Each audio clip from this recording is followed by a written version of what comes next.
ये जबला देखी तो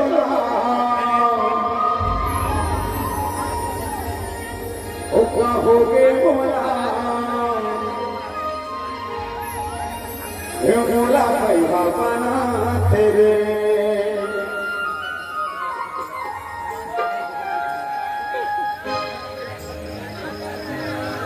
मोरे गाँव की गोरी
मोरे गाँव के गरीबों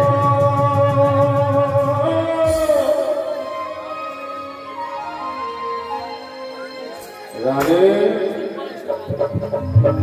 ये कुछ गाँव में तुझे ज्यादा बेचते हमें हमारा सालों में लेते तभी कोई करे लिपस्टिक के काज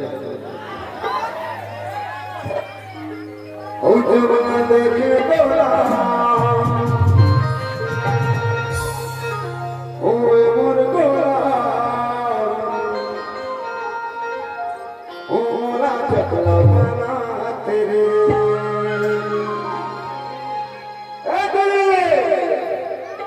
मोरे गाँव के गोरी